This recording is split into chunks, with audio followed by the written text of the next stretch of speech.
This AI-generated podcast is for general information only and does not constitute financial or legal advice. Please consult a qualified professional. Welcome to the Luxembourg Fundcast. Produced by Bertrand Mariaux, a regulatory lawyer qualified as Avocat à la Cour in Luxembourg and Paris, this show brings you reliable insights on Luxembourg regulations sourced from curated official references. This episode is current as of 26 April 2026. So, imagine stepping into a boardroom. You are there to, finalize the corporate foundation of a new Luxembourg entity. Right, the incorporation meeting. Exactly. But you are capitalizing this structure not with cash currency, but by transferring a highly valuable, quantifiable asset. Like a meticulously structured receivable, perhaps. Yeah, or an explicitly defined intellectual property right. So everyone smiles, the notarial deed is signed, and, well, the company is incorporated. Sounds perfectly standard so far. Right. But then, say, years down the line, during a rigorous audit review or a cross-border transaction, a third party uncovers a poorly articulated sentence in your foundational documentation. A sentence regarding how that asset was actually valued. Exactly. And suddenly, the structural integrity of your entire share capital is called into question, and the founders, they find themselves facing direct joint liability. Because the vehicle they thought was so solid is fundamentally compromised. Right, simply because the operational execution lacked procedural discipline. So today we are taking an elegant, deeply detailed look into exactly how you avoid that scenario. It is a vital topic. We are examining non-cash contributions, known structurally as apports in nature. Yes, specifically within Luxembourg private limited liability companies, or SARLs. We are going to deconstruct the legal architecture, but more importantly, we are going to walk you through the exacting operational reality of executing these flawlessly. It is a pleasure to be here to explore this framework with you. The scenario you just outlined, it perfectly captures why this topic requires such precise attention. Because we are dealing with the foundational architecture of corporate vehicles, right? Exactly. Vehicles that really sit at the heart of international holding and financing structures. So before we dive into the deep mechanics of documentation and liability, I think we need to establish the precise boundary lines for you, the listener. Yes. Getting the baseline definitions clear is crucial. Right. So if we are capitalizing a Luxembourg SARL, provide us with the strict foundational definition. What separates a standard transaction from an apport en nature? Well, in its absolute most distilled form, an apport en nature is simply a contribution made to a company in the form of an asset rather than in cash currency. That is the baseline. Okay, an asset instead of cash. Simple enough. Well, yes, but the legal architecture imposes a highly strict structural condition upon this transfer. Which is what? If the asset being contributed is intended to be remunerated by shares that represent the company's share capital, that specific asset must be capable of objective economic valuation. That requires the capability for independent, verifiable economic valuation is really the absolute cornerstone of the entire mechanism. Wait, let me push back on that immediately, because that sounds straightforward in theory, but, incredibly complicated in reality. How so? Well, when we talk about bringing an asset into a corporate structure instead of cash, my mind immediately goes to the modern economy. Right, the service and knowledge economy. Exactly. Many founders add value to a business through their direct intellectual capacity. So if I am setting up a SARL and my technical know-how or my dedicated daily labor is the very reason this new company will succeed. You are wondering why that doesn't count as an asset. Right. It feels completely counterintuitive that this wouldn't count as a contribution. Walk me through the exact legal logic distinguishing these elements. That is precisely the vital distinction that frames this entire area of Luxembourg company law. And it is a boundary line that practitioners must navigate with total clarity. Okay, so how does the law view it? The law formally categorizes contributions of work, services, or specific know-how entirely differently. They're classified as apports en industrie. Apports en industrie. I see. Yes. They belong to a completely distinct legal category. Fundamentally, an apport en industrie does not and legally cannot form part of the share capital of the SARL. So, if I understand the architecture correctly here, if I am transferring a tangible, transferable piece of equipment. Yes, or a formally registered intellectual property right. Right. That qualifies as an apport of nature because an auditor can look at it independently and assign a precise monetary value. Exactly. It can be independently verified. But if I am bringing my personal brilliance or my coding skills, that is an apport on industry, and it sits strictly outside the formal numerical share capital. That is the exact delineation. The guiding principle is objective transferability and the quantifiable nature of the asset being contributed to the distinct corporate entity. So the company has to be able to own it separate from the person. Exactly. The company must be able to hold the asset independently. A registered patent can be sold or leveraged by the company. But a founder's personal industry expertise, while commercially invaluable, it cannot be seized by a creditor or transferred to a third-party buyer in the same objective manner. That makes total sense. So it can't sit within the share capital because that capital serves as a formal guarantee to third parties. Precisely. It is about structural stability. Okay, so this sets up two practical must-knows, two primary takeaways that we need to hardwire into this discussion right now for you before we look at the execution playbook. Yes. Two foundational takeaways. First, regarding the structural clarity of the vehicle itself. When we consult the official references, specifically the official Luxembourg business portal, they clearly confirm the baseline numbers. Yes, for the SARL specifically. Right. A SARL requires a minimum share capital of 12,000 euros. But the crucial operational detail is that this capital must be fully subscribed and paid up precisely at the time of incorporation. Yes, that is the foundational threshold. The Luxembourg SARL is designed to be a highly reliable corporate form, and that reliability it begins with immediate capital certainty. Immediate capital certainty, so no payment plan. Exactly. You cannot incorporate the SARL with a promise to pay up the minimum 12,000 euros over the next 2 years. I see. The capital must be fully present and structurally accounted for on day one. And if you are choosing to meet that 12,000 euro threshold using assets instead of cash, we arrive at the second must-know takeaway. Which is entirely about documentary discipline. Right. These non-cash contributions, these apports on nature, they must be precisely valued directly in the Articles of Association. That requirement for explicit valuation within the Articles of Association is never, merely a bureaucratic step to be rushed through. It's more structural than that. It is a permanent structural necessity. The Articles of Association are a public-facing constitutional document. So it's about transparency. Yes. By requiring the valuation to be stated there, the legal framework ensures that the monetary value attributed to the non-cash asset is permanently, transparently, and immutably recorded. I think the most helpful way for you to conceptualize this is to stop viewing share capital as just a decorative numerical figure typed onto a legal form. It is much more than a number. Right.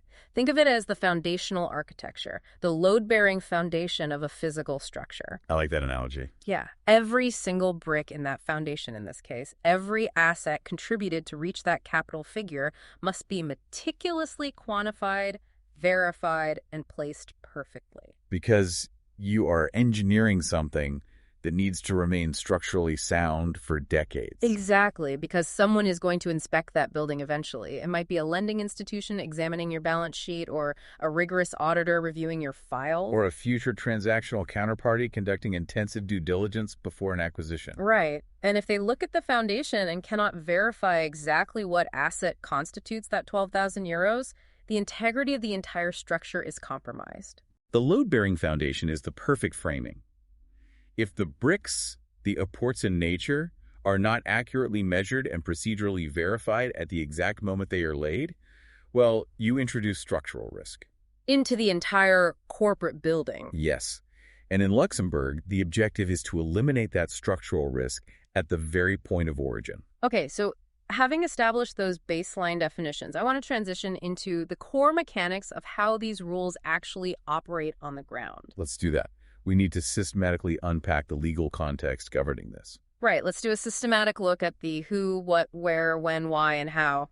We already touched upon the vehicle being the SARL. Yes.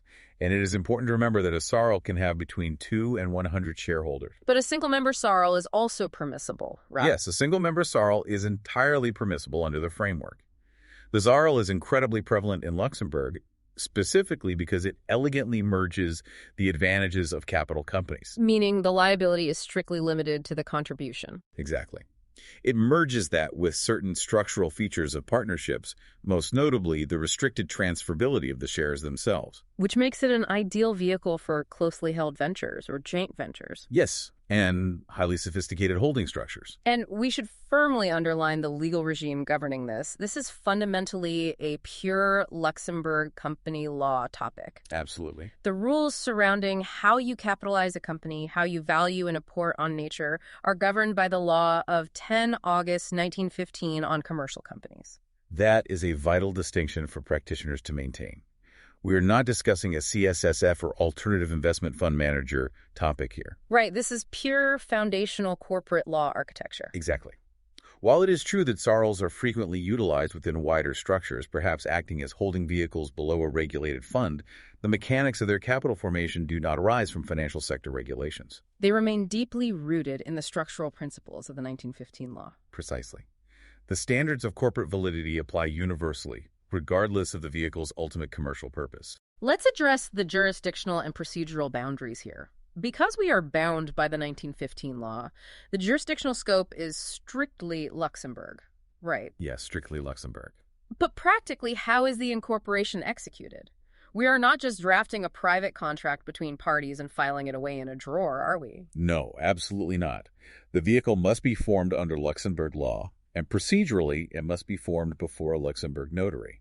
And the role of the notary in this jurisdiction is not passive, I assume. They aren't just stamping a paper. Not at all. They are not simply witnessing signatures. The notarial deed of incorporation is a highly structured document that must contain very specific, legally required information. To ensure the corporate validity. Yes. This explicitly includes the subscribed share capital, the delineation of any different classes of shares, and the exacting details of any contributions in kind. And what about those apports in industry we mentioned earlier? If those are present, the deed must intricately detail the securities or shares that do not form part of the share capital. The notary ensures the architectural blueprint is legally sound before the company comes into existence. Let me ask about timelines then, because whenever we discuss corporate structuring, the immediate concern is often whether there is a looming deadline. People always want to know the sunset clause. Exactly. Are there any new transitional periods or any upcoming implementation deadlines regarding how apports on nature are handled? There are no such deadlines, and that provides a crucial point of operational reassurance. Okay, that's good to hear. Yes, there is no new implementation timeline to track here. The requirements surrounding apports on nature are deeply established permanent structural rules of company law. So this is not a time-limited compliance exercise where a window is closing. Not at all. These are the permanent architectural standards of the jurisdiction. Which brings us to the underlying philosophy. Why is a system designed with this level of rigidity? Well, we mentioned it briefly before. The primary policy objective here is capital clarity. Break that down for us. What does capital clarity actually achieve in a live commercial environment? Capital clarity is the foundational principle that the stated capital of a corporate entity must represent something real, highly verifiable, and economically sound. Because it's a reference point. Exactly. The stated capital acts as a formal legal reference point. It is relied upon daily by multiple stakeholders. Like the shareholders. Yes, the shareholders rely on it to understand their proportional rights. The managers rely on it to ensure they are operating a solvent entity. And external creditors, I imagine. Absolutely. External creditors rely on it as a primary metric when assessing counterparty risk. So when the 1915 law requires a contribution in kind to be meticulously identified and valued. And explicitly recorded in the Articles of Association, yes. Yes. It is actively aligning that stated numerical capital with a legally recognizable, tangible asset. So it is essentially about commercial intelligibility. It removes all ambiguity. Exactly. It tells the open market. This specific Luxembourg SARL has a stated capital of 12,000 euros, and here's exactly how that value was derived, tested, and structurally verified. It prevents a scenario where a company claims a robust capitalization that is, well, secretly backed by highly speculative or completely unquantifiable assets. Precisely. It builds trust in the framework. Okay, if that is the overarching objective, let's explore the procedural execution. If you are a practitioner drafting the documents, what are the methodical steps to actually achieve this capital clarity? The execution of an apport en nature requires a highly methodical three-step approach. Step 1 demands absolute precision in identifying the contributed asset. Which sounds obvious, but I'm guessing people get it wrong. Oh, this is where many poorly executed files fail immediately. You cannot use vague descriptors. Give me an example. You cannot simply state software or office equipment or intellectual property. The identification must be exact. So if it's a receivable... If it is a receivable, you must identify the debtor, the origin of the debt, and the specific contractual terms. And for intellectual property, you must provide the registration details and the specific jurisdictional scope. If it is a tranche of shares in another entity, you must identify the exact class and nominal value of those shares. So it must be an objectively transferable asset, clearly ring-fenced. Let me pause on step 1. Identifying a receivable, for example. Yes. I imagine the documentation needs to prove that the receivable is actually recoverable, right? You can't just contribute a highly contested debt and claim it has full face value. That leads directly into step 2, which is the valuation phase. Okay. Step 2 requires the contributor and the drafting counsel to support the valuation of that specific asset in a manner that is entirely consistent with the capital being issued, along with any share premium. So the economic valuation must logically map to the shares being allocated. Exactly. If you are contributing a receivable with a nominal face value of 50,000 euros, but the debtor is currently undergoing restructuring, assigning a full 50,000 euro value to that asset is structurally unsound. Because it's not actually worth that in reality. Precisely. The valuation must reflect the objective economic reality of the asset at the precise moment it is contributed. That requires a significant degree of intellectual honesty and, well, evidentiary support. Which brings us to the third step, locking it all into the legal architecture. Step 3 is the formalization. It is the process of ensuring that the notarial deed and the resulting articles of association capture all of these required details without ambiguity.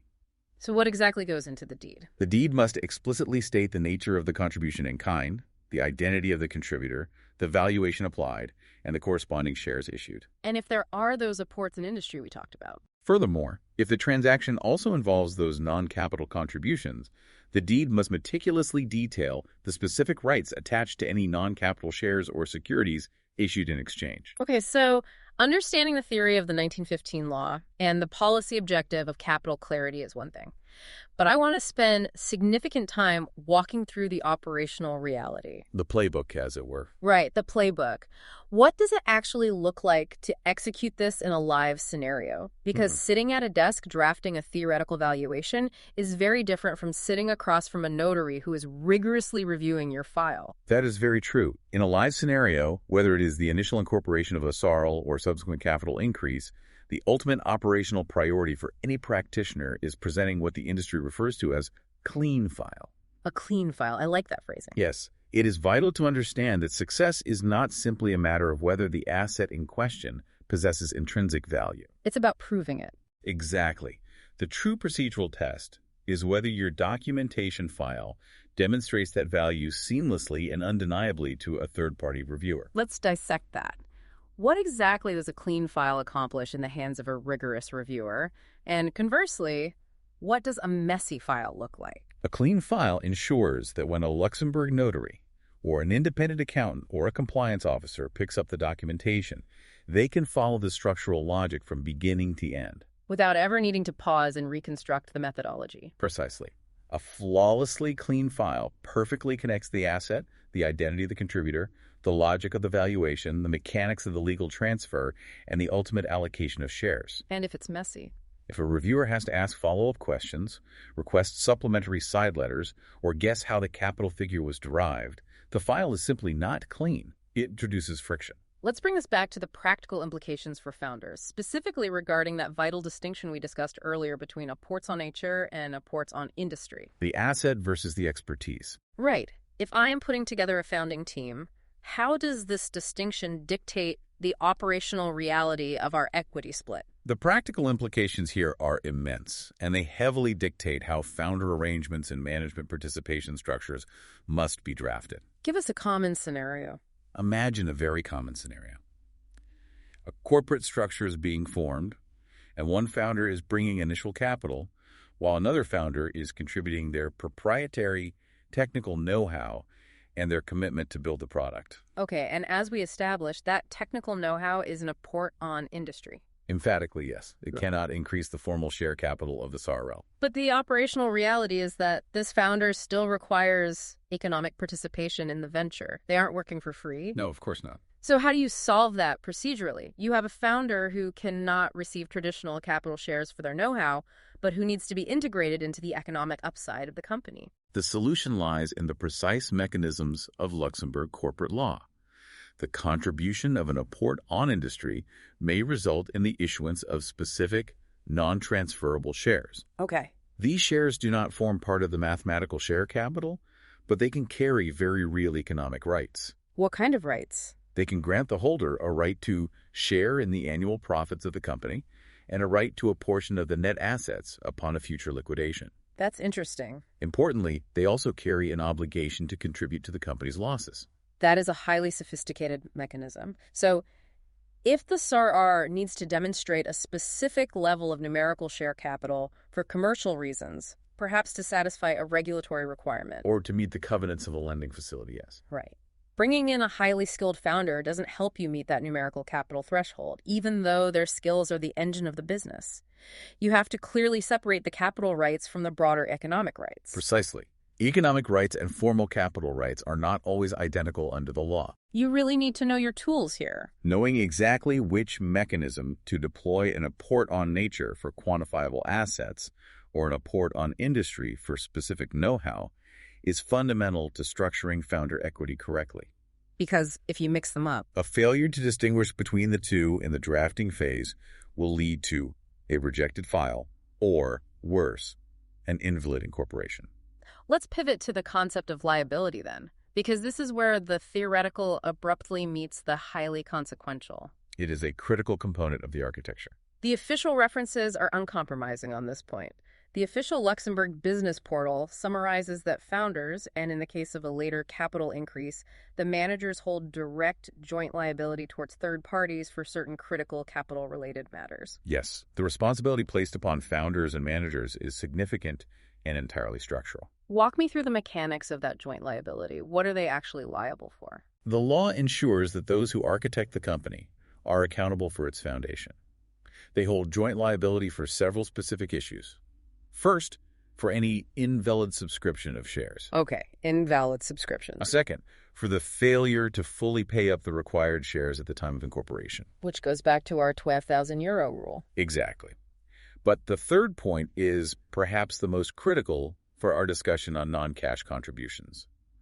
They hold joint liability for any damage that arises directly from omissions or inaccurate statements contained within the deed of incorporation regarding those contributions. Let's unpack that third point because it is absolutely crucial. It is. If I contribute an asset and I state in the deed that it is worth 50,000 euros, and it later transpires that the asset was heavily encumbered or vastly overvalued, And a third-party creditor suffers the loss because they relied on that stated capital. right, the founders can be held jointly liable for that shortfall. That is the exact mechanism of protection the law provides to the market.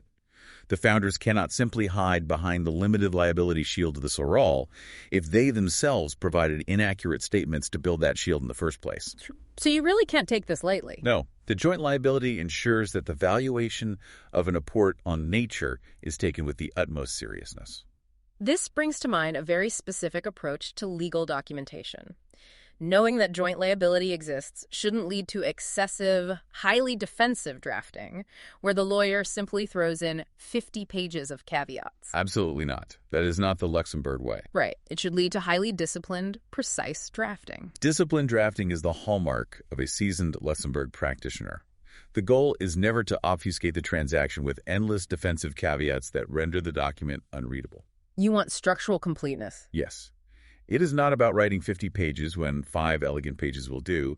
It is about ensuring those 5 pages are flawlessly accurate, logically sound, and structurally impenetrable. Every word must serve a defined legal purpose. Precisely. What are the operational cost implications that a listener needs to factor in when setting this up? The official baseline costs are very straightforward. First, you have the minimum share capital contribution itself, which, as we noted, is 12,000 euros for a SARL. Right. Then you must factor in the professional notary fees, which are statutory.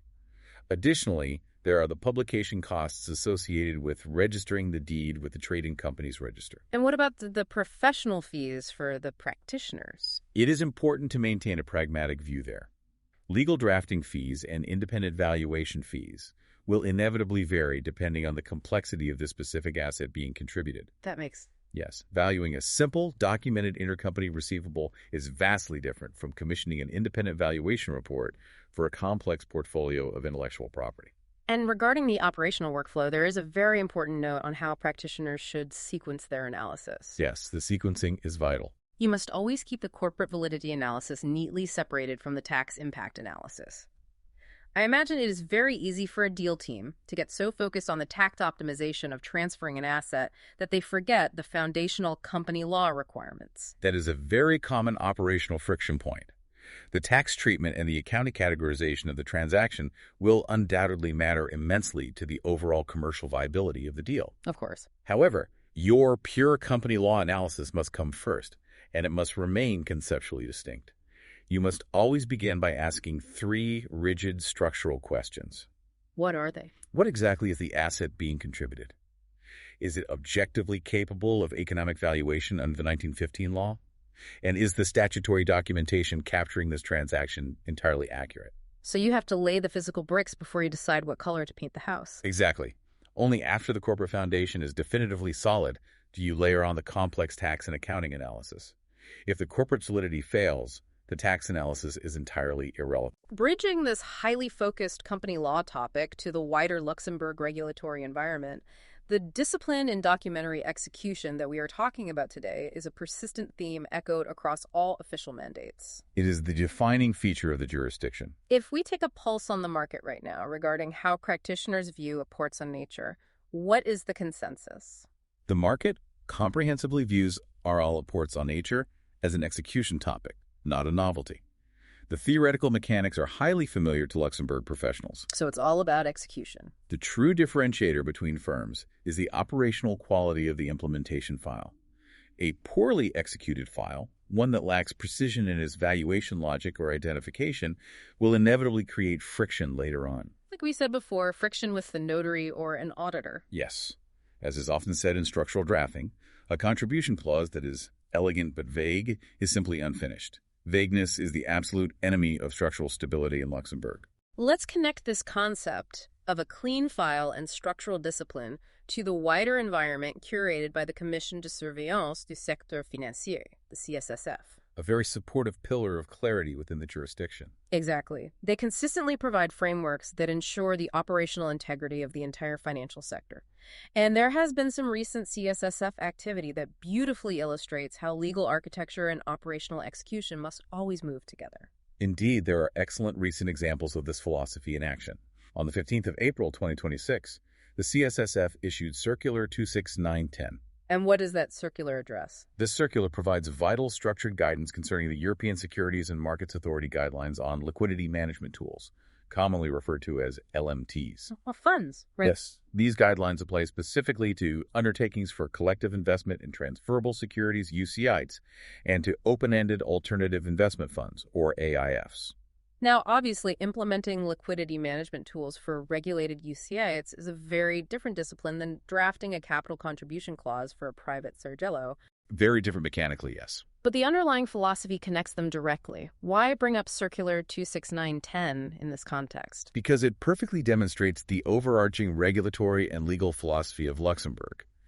Whether you are drafting an report on nature clause for a private holding company under the 1915 law, or implementing sophisticated liquidity tools for a regulated alternative investment fund under CSSF guidance. The expectation is the same. Exactly. The expectation from the jurisdiction is exactly the same. Absolute precision, transparent clarity, and seamless operational alignment. So the legal architecture and the operations are linked. The legal architecture designed on paper and the operational execution executed in practice are completely inseparable. You cannot have a robust legal structure that is poorly implemented operationally. There is a second recent development that reinforces this exact requirement for implementation precision. On the 22nd of April, 2026, the CSSF formally announced the availability of the EDES module. Yes, specifically designed for cross-border management notifications and denotifications under the European passport regime. This is directed at Luxembourg-domiciled investment fund managers, correct? Yes. The CSSF provided highly clear operational instructions on this matter. From that gate forward, the entities concerned must transmit their complex notification and de-notification files either through the dedicated eDesk portal or directly through the CSSF application programming interface, the API solution. Again, we are looking at sophisticated API solutions and cross-border fund passporting notifications, which feels structurally distant from valuing a piece of equipment to reach a €12,000 minimum capital threshold in a SARL. The mechanics are distant, yes. But the connective tissue between the two is undeniable. The connective tissue is the absolute necessity of a flawless implementation file. These CSSF updates thoughtfully reinforce the exact same practical lesson we discussed regarding the notary. The implementation is everything. In Luxembourg, the ultimate quality of your legal structuring is increasingly judged by the technical quality and precision of your implementation file. Whether it's paper or digital. Precisely. A digital data submission transmitted to the CSSF via an API must be formatted flawlessly and contain precise data points, just as a physical notarial deed for an apport en nature must be drafted flawlessly and contain precise valuation logic. It is all part of a unified culture of structural discipline. Entirely. Okay, looking ahead at the calendar, what fixed, officially confirmed milestones are on the horizon that you, the listener, need to be actively aware of? Well, to reiterate and provide comfort regarding our primary topic of SARL apports en nature, there are no specific upcoming statutory deadlines or transitional periods. Right, permanent rules. Yes, these are current, permanent structural requirements of Luxembourg company law.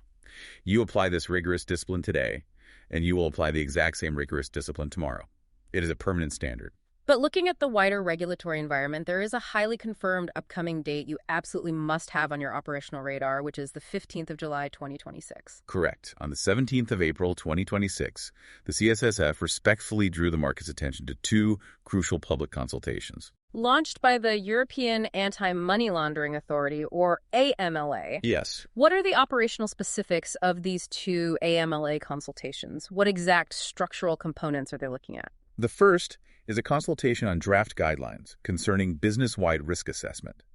This is about how entities systematically evaluate and document their exposure.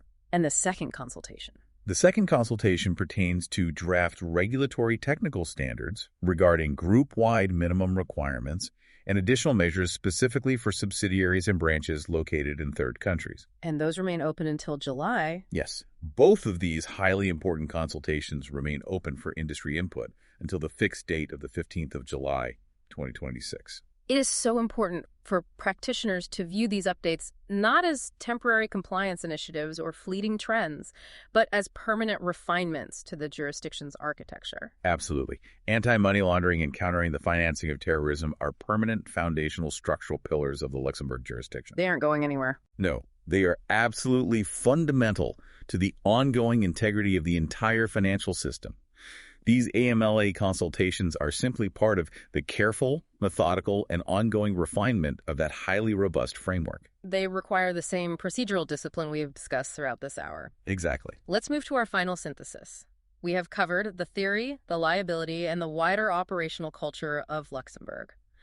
I want you to paint a detailed picture of what absolute mastery looks like in a typical operational scenario involving a non-cash contribution. Walk us through a flawless execution. Exactly. A typical operational scenario usually begins with a commercially straightforward request from a client. A shareholder wishes to contribute a specific asset instead of cash. Why, usually? Often, this is because the asset is already strategically positioned within the intended corporate structure, or because the company urgently requires capitalization without initiating a complex direct cash movement. Okay, so clear commercial need. Yes. The true test of professional mastery is translating that very simple commercial intention into a Luxembourg company file that is legally clear, commercially proportionate, and structurally highly durable. And achieving that mastery relies entirely on executing three specific, highly rigorous disciplines. Yes, the three disciplines of mastery. The first discipline of mastery is defining the asset with absolute, uncompromising precision. Meaning? What exact asset is being contributed? Yeah. Who is the current Verifiable legal owner. Can the asset be legally and cleanly transferred without triggering third-party consent issues? And its value. Yes, and most importantly, can its economic value be rationally explained, objectively tested, and rigorously documented? Okay, that's discipline 1. The second discipline. The second discipline is the art of aligning the valuation logically with the shares being issued and any associated share premium. Logically tethering it. Crucially, mastery here means doing this without ever overstating the certainty of the valuation. The valuation presented to the notary must be firmly, logically tethered to the supporting documentary material provided. There can be no logical leaps. I see.